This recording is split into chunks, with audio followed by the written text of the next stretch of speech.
Hello students, आज अपन बात करेंगे एरोब्रियल्स या जो आरोही अनुकूलन होता है उनके बारे में कि एरोब्रियल्स जो अडेप्टेशंस होता है वो किस प्रकार से जो एनिमल्स को वहाँ पर रहने के लिए अनुकूलित होता है। तो इस प्रकार का जो अडेप्टेशंस होता है वो एनिमल्स को क्लाइंबिंग के लिए बहुत ज़्यादा हेल्पफुल होता है। और ये लिजार्ड्स, इनकी स्क्वेरल्स हैं, मंकी है या स्लॉथ है, हाइला है या पेड़ों पर पाए जाने वाले मेंढक हैं, इनमें ये सामान्य रूप से अपन देखने को मिलता है। तो जो इनमें आरोही जो एनिमल्स होते हैं उनका बॉडी क्या होता है, बहुत मजबूत होता है। और उनका जो धड़ होता है वो क्या होता है, अर्धचक्रीय होता है। और फसलियाँ काफ़ी घुमावदार होती हैं। शरीर के भार को संभालने के लिए इनमें शोल्जर ग्रेड गर्डल पाई जाती है, भुज मेखला, और वो भी बहुत मजबूत होती है।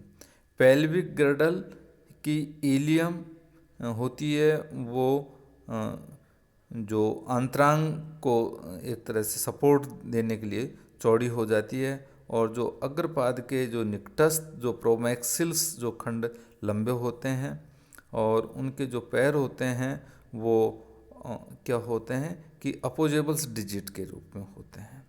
और उनमें पेरिफेरल उनकी जो पूंछ पाई जाती है, और उनके पंजे होते हैं वो क्या वेल डेवलप होते हैं। तथा उनके जो पैर होते हैं उनकी जो तलुओं में या जो उनकी डिजिट होती है, उंगलियां होती हैं, उनके एंड पार्ट पर एडेसिव पैड्स पाई जाती है, आसंजनशील गद्दियाँ पाई जाती हैं। और वो जो वृक्षों के ऊपर जो एनिमल्स होते हैं उनकी अंगुलियों की संख्या भी क्या होती है, कम हो जाती है।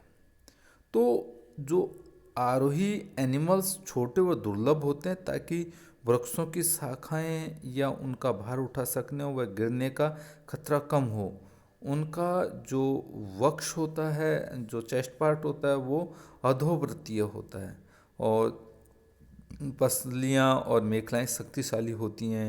इनकी टेल होती है वो बहुत ज़्यादा लंबी होती है और पेरिफेरेबल होती है, जिससे कि वो आसानी से वो अपनी पूंछ की हेल्प से भी एक जगह से दूसरी जगह या एक तरह से उनको संबल प्रदान करती है, सपोर्टिंग का काम करती है। इन एनिमल्स का जो चरम है वो पैराशूट की भांति भी काम कर जाती है कुछ एनिमल्स में, जो उनको एक तरह से ग्लाइडिंग में हेल्प करती है। तो इस प्रकार से, और ये अपनी जो पेरिफेरल जो पूंछ होती है उसके लिए ये कई बार अपनी पूंछ की सहायता से भी लटक सकते हैं, झूल सकते हैं, एक जगह से दूसरी जगह छलांग लगा सकते हैं, बॉडी को सपोर्ट प्रदान कर सकते हैं।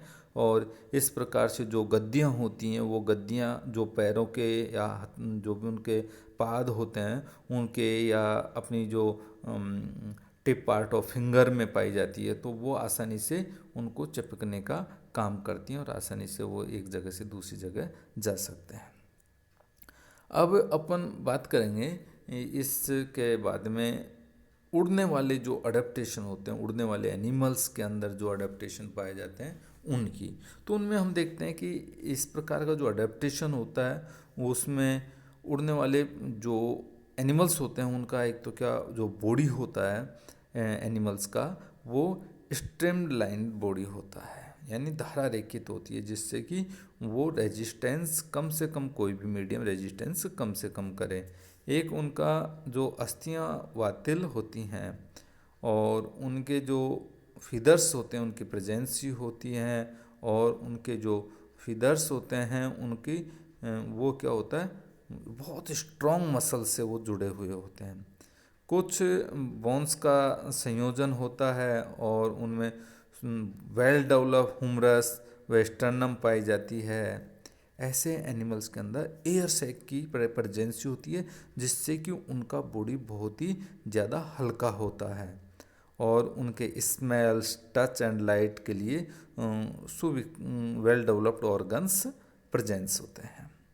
उनका जो ब्रेन होता है वो वेल डेवलप होता है, तथा उसमें जो प्रमस्तिष्क गोलार्ध व सेरेबेलम वेल डेवलप होता है और भार को कम करने के लिए उनमें जो दाईं तरफ का जो ओवरी होता है वह जो ओविडक्ट होता है वो लुप्त हो जाती है और वो आसानी से इनके उड़ने में हेल्प करता है।